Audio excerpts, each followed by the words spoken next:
यहाँ कर टपा होगा। गंगवा आज बरवाला पहुंचे किसान एसोसिएशन में, इसके बारे में बताइए। आज बरवाड़ा में सभी साथियों से मिलने के लिए, शिक्षा जानने के लिए कल भी आया था मैं गाड़ी तो गेस्ट हाउस में, और जो आज भी यहाँ आए हैं। आप देख सकते हैं कि सारे साथी यहाँ उपस्थित है इसे चर्चा करने के लिए, क्योंकि अभी जैसे आपको पता है कि SIR का काम भी लगातार चल रहा है।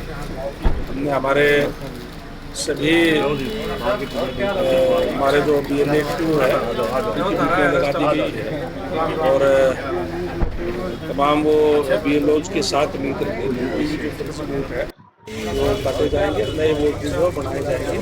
SIR के अंदर होता है, तो आज 1 महीने तक लगातार ये कार्य चलेगा, और उसके अच्छी तरीके से हमारे जो कार्यकर्ताओं की भूमिका भी ये होनी चाहिए कि कोई भी गलत वोट कोई जो है रहे ना, और सही वोट कोई कटे ना, इस बात का ध्यान रखने का काम करें। भाजपा सरकार 12 वर्ष पूरे कर चुकी है देश के अंदर, इसके लिए उत्सव मनाया जा रहा है। इसके लिए देखिए, माननीय हमारे देश के यशस्वी प्रधानमंत्री जी आदरणीय नरेंद्र मोदी जी को प्रधानमंत्री बने हुए 12 साल हो गए, और इन 12 सालों के अंदर चाहे देश की बात हो, चाहे हरियाणा की बात हो, अभूतपूर्व परिवर्तन हुए हैं, और एक बहुत बड़ी व्यवस्था का परिवर्तन करने का काम इन 12 सालों के अंदर हुआ है। पंडित दीनदयाल उपाध्याय का जो मूल मंत्र है अंत्योदय, उस पर कार्य करते हुए जो समाज में जो पीछे रह गए हैं, जो वंचित है, उनका लिए भी अनेक योजनाएं चलाने का काम किया। माननीय प्रधानमंत्री जी के नेतृत्व के अंदर आयुष्मान कार्ड जो है बनाया गया। जिस व्यक्ति की आय, जिस परिवार की आय 1,20,000 रुपये महीना होती है, उसको BPL कार्ड बनता है उनको आयुष्मान कार्ड का लाभ दिया जाता है। 5 लाख रुपए तक उसका कोई भी कोई इलाज हो वो फ्री जो है प्राइवेट हॉस्पिटलों के अंदर भी किया जाता है। हरियाणा प्रदेश के प्रदेश के लोगों को और ज़्यादा फायदा मिले इसके लिए हरियाणा सरकार ने अपने खजाने से पैसे जमा करा करके उस आय सीमा को 1,80,000 रुपये करने का काम किया, और जिसकी आय 1,20,000 से लेकर के 1,80,000 तक है, उसमें हरियाणा के अंदर चिरायु हरियाणा के नाम से एक हेल्थ कार्ड दिया जाता है, जिसमें 5 लाख रुपए तक का इलाज बिल्कुल फ्री होता है, कोई पैसा नहीं लिया जाता। हम देख सकते हैं कि पहले जो गरीब आदमी है उसकी हिम्मत नहीं होती थी बड़े हॉस्पिटल के अंदर जाने की, अगर कोई चला भी जाता था तो मकान तक बिकने की नौबत आ जाती थी। और इसी तरीके से पूरे देश की अगर मैं बात करूं तो 4 करोड़ से ज़्यादा जो गरीब लोग हैं जिनके पास मकान नहीं है, उनको प्रधानमंत्री आवास योजना के तहत मकान बनाकर देने का काम हमारी सरकार ने किया है। इसी तरीके से हरियाणा प्रदेश के अंदर भी लोगों को, चाहे जो गाँव के अंदर जिनके पास छत नहीं है, जिनके पास रहने के लिए जगह नहीं है, उनको 100 गज का प्लाट दिया जाता है। और जो महाग्राम है, जो 10,000 की आबादी है उससे ज़्यादा बड़े गांव है, उसके अंदर 50 गज का प्लाट, और शहरों के अंदर भी 30 गज का प्लाट दिया जाता है, और वो दे करके प्रधानमंत्री आवास योजना के तहत मकान बना करके दिया जाता है। एक माननीय प्रधानमंत्री जी का जो विजन है कि हमारे देश के अंदर कोई भी व्यक्ति बिना छत के, बिना घर के ना रहे, इसलिए इस तरीके की योजनाओं का चलाने का काम किया। हम देख सकते हैं कि किस तरीके से आज प्रधानमंत्री जी दिल्ली से बटन दबाते हैं, सीधा किसानों के खातों में किसान निधि जो है 6,000 रुपये उनके खातों में पहुंचती है। पहले जो सिस्टम था उसको दुरुस्त करने का काम किया है। पूर्व प्रधानमंत्री आदरणीय राजीव गांधी जी हुए कांग्रेस के समय में, वो कहते थे जब मैं 100 रुपये अगर मैं सेंटर से भेजता हूँ तो गांव में 15 रुपये पहुंचते हैं। आज मोदी जी जब दिल्ली से बटन दबाते हैं तो सीधे किसान के खाते में पैसा जाता है, कोई भी चावला नहीं होता। तो इस तरीके का सरलीकरण करने का काम किया है डिजिटल तरीके से। इसी तरीके से आज चाहे बुजुर्ग है, चाहे विडो है, चाहे कोई 45 साल से ऊपर जिसकी शादी ना हुई हो, उनको भी आज 3200 रुपये पर माह के हिसाब से हरियाणा सरकार के द्वारा दिया जाता है, सीधा उनके खाते में जाता है, कोई भी चावला नहीं होता। तो इस तरीके से अनेक ऐसी योजनाएं लागू करने का काम किया। हरियाणा के अंदर भी मैं एक ही बात कहूंगा कि जो भारतीय जनता पार्टी की सरकार में जो कहते हैं वो करते हैं। और हमने कहा था इस चुनाव से पहले आदरणीय नायब सैनी जी ने कि हमारी सरकार आने पर हम 2100 रुपये प्रति माह के हिसाब से लाडो लक्ष्मी योजना के तहत हम देने का काम करेंगे महिलाओं को। और उसको जैसे मैंने कहा कि अंत्योदय से जिनकी आय 1 लाख रुपए तक की है उनको सबसे पहले देने का काम शुरू किया पिछले 25 सितंबर से। और अभी जो सितंबर आएगा इस सितंबर से जिनकी आय 1,80,000 है उन महिलाओं को भी 2100 रुपये प्रति माह के हिसाब से लाडो लक्ष्मी के तहत देने का काम शुरू करने का काम हरियाणा सरकार की तरफ से जो किया जा रहा है। और आज जो पिछले साल जो शुरू की थी अब तक 10 लाख से भी ज्यादा, शायद कोई 11 लाख कुछ आंकड़ा ऊपर है, इतनी महिलाएं आज जो है 2100 रुपये प्रति माह के हिसाब से उसका लाभ उठाने का काम कर रही है। जिस तरीके से 12 सालों से पहले भारतीय जनता पार्टी की सरकार बनने से पहले प्रदेश के अंदर नौकरियां सरेआम बेची जाती थी या केवल और केवल पैसे से मिलती थी या पॉलिटिकल सिफारिश से मिलती थी, उसको दूर करके आदरणीय मनोहर लाल जी जैसे प्रदेश के मुख्यमंत्री बने तो उन्होंने एक मेरिट के आधार पर नौकरी देने का शुरुआत करने का काम किया। और आज कोई भी व्यक्ति, चाहे मजदूर का बच्चा है, चाहे छोटे दुकानदार का है, चाहे व्यापारी का है, चाहे किसान का है, जो बच्चा पढ़ने में इंटेलिजेंट है उसको आज सीधा मेरिट के आधार पर नौकरी देने का काम हमारी सरकार कर रही है। चुनाव से पहले भी माननीय मुख्यमंत्री महोदय ने कहा था कि जो कांग्रेस पार्टी के लोगों ने जो नौकरियों पे रोक लगवा दी थी रिजल्ट के ऊपर, उसमें जो 25,000 युवाओं को भी पहले हम नौकरी देंगे और उसके बाद आपका जो है मैं शपथ लूंगा, ये कहने का काम किया था।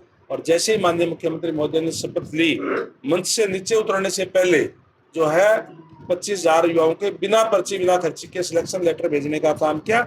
एक नया जो व्यवस्था का परिवर्तन करने का काम इन 12 सालों के अंदर जो है हुआ है। और आपने देखा होगा कि किस तरीके से जब मैं भी मंत्री बनकर के आया था, इसी रेस्ट हाउस के अंदर जहाँ हम बैठे हैं, यहाँ से जब मुड़े थे तो यहीं पे एक जो मूंग के लड्डू लिए वो खड़ा था, रेडी वाला, जो नाम भी पूछा था उसका, राजवीर नाम था, मुझे ध्यान है। तो मैंने कहा यार तो मूंग के लड्डू तुमने ये जो है कम से कम 1,000 रुपये खर्च कर दिए होंगे। मैं तो नड़वा से चुनाव लड़ता था या चुनाव लड़ाऊं, आप लोगों ने जिता दिए, मैं खिलाता आपको।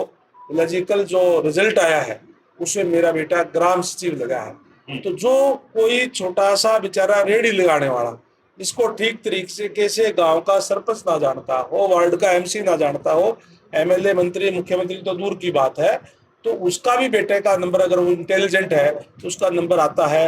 ये व्यवस्था का परिवर्तन इन 12 सालों के अंदर भारतीय जनता पार्टी की सरकार ने करने का काम किया है। एक ईश्वर सिंह है, राजली गांव से, नाई कास्ट से है, मजदूरी पे जाता है, उसके तीनों के बच्चे तीनों इंटेलिजेंट थे, एक मजदूर के बच्चे तीनों के तीनों उसी 25,000 की जो नौकरी दे उसके अंदर। ये तो अपने हल्के की बात है, आप लोगों के सामने है क्योंकि आप लोग सारे रोज लोगों से मिलते हैं। तो ये व्यवस्था का परिवर्तन जो है वो करने का काम भारतीय जनता पार्टी की सरकार में आदरणीय नरेंद्र मोदी जी के नेतृत्व में हुए हैं। अगर मैं सारी बातें गिनाने लग जाऊंगा तो मेरे ख्याल शाम हो जाएगी, इतने कार्य इन 12 सालों के अंदर जो है हुए हैं। नगर परिषद और बात करें बरवाड़ा का पीडब्ल्यूडी डिपार्टमेंट की, करोड़ों रुपया यहाँ पे आ रहा है, मगर 1 घंटे की बारिश पूरे प्रशासन की पोल खोल के रख देता है। देखिए जब काम चलता है, अभी काम अभी चल रहा है, और काम चलते हुए काम के अंदर थोड़ी सी कई बार दिक्कत परेशानी आ जाती है, फिर भी जिस तरीके के हालात बरवाड़ा के थे, मैं समझता हूँ कि तुरंत हमारे ऑफिसर कार्रवाई भी करते हैं, काम भी करते हैं, और लगातार ये काम चल रहे हैं। और मैंने तो जैसे पहले ही आपको कह रखा है कि इसी साल के अंत तक लगभग ये काम जब कंप्लीट हो जाएंगे तो कोई दिक्कत परेशानी नहीं होगी। आज भी कोई बरवाड़ा के अंदर ऐसी कोई दिक्कत परेशानी नहीं है जब कहते हैं कोई काम जो चल रहा हो, कहीं खुदाई हो रही है, कहीं पाइपलाइन दब रहे हैं, कहीं पानी के पाइपलाइन दब रहे हैं, कहीं जो स्टॉर्म वाटर की निकासी के लिए पानी के लिए पाइप दाबे जा रहे हैं, उसके अंदर तो आप कह सकते हैं जो काम चलते हैं उस टाइम। अब मान लो सड़क ही बन रही है तो तोड़ रही है, तोड़ के बना रहे हैं, तो एक बार तो दिक्कत परेशानी आती है, लेकिन ये कंप्लीट होने के बाद में कोई दिक्कत नहीं आएगी। और मैं आपको जैसे मैंने कहा था कि इस साल के अंत तक, जब अगले साल के अंदर 27 के अंदर हम बैठेंगे तो फिर मैं आपको बताऊंगा देखो किस तरीके से बरवाड़ा को हमने कहा था जिस सुंदर बरवाड़ा बनाने का काम करेंगे, बनाने का काम। काफी सालों से बरवाड़ा के मेन रोड पे जो ये ट्रैक्टर और मोटर लगी है, क्या 27 तक ये हट जाएंगी? निश्चित तौर पर हट जाएगी। ये सारे काम जो चल रही है ये कंप्लीट होने के बाद में इस टाइप की कोई भी दिक्कत परेशानी नहीं आएगी। अबोहर के अंदर एक बहुत बड़ा सम्मेलन किया था, विपक्ष के अंदर इसकी पूरी चर्चाएं हैं। क्या ये पंजाब चुनाव का मिशन का आगाज हो चुका है 2027 का? निश्चित रूप से भारतीय जनता पार्टी जो है वो कार्यकर्ताओं की पार्टी है। जहां भी चुनाव होता है, आज हम देख सकते हैं कि आज पूरा देश आदरणीय नरेंद्र भाई मोदी जी में, भारतीय जनता पार्टी के नेतृत्व में विश्वास रखता है। जहां भी चुनाव हुए हैं, अभी पश्चिम बंगाल के अंदर चुनाव हुए हैं, वहाँ भारतीय जनता पार्टी की सरकार 2/3 से भी ज़्यादा बहुमत से आई है। अभी जो आसाम के अंदर चुनाव हुए, वहाँ क्लीन स्वीप करने का काम भारतीय जनता पार्टी ने किया है, पांडिचेरी के अंदर किया है। आने वाले दिनों के अंदर जब पंजाब के चुनाव होंगे, मैं खुद गया था माननीय मुख्यमंत्री महोदय के आदेश से, उन्होंने कहा था कि ओबीसी सम्मेलन बड़ा कराने का काम करें। और एक बहुत बड़ा ओबीसी सम्मेलन आपने आजकल तो, क्योंकि सारा लाइव चलता, आपने देखा भी होगा, कोई पत्रकार साथी यहाँ से 1-2 तो गए हुए भी थे, मैंने देखा था। तो मैं समझता हूँ कि अब तक की बहुत सबसे बड़ी रैली हमने अबोहर में करने का काम किया, जिसमें माननीय नायब सैनी जी आए थे।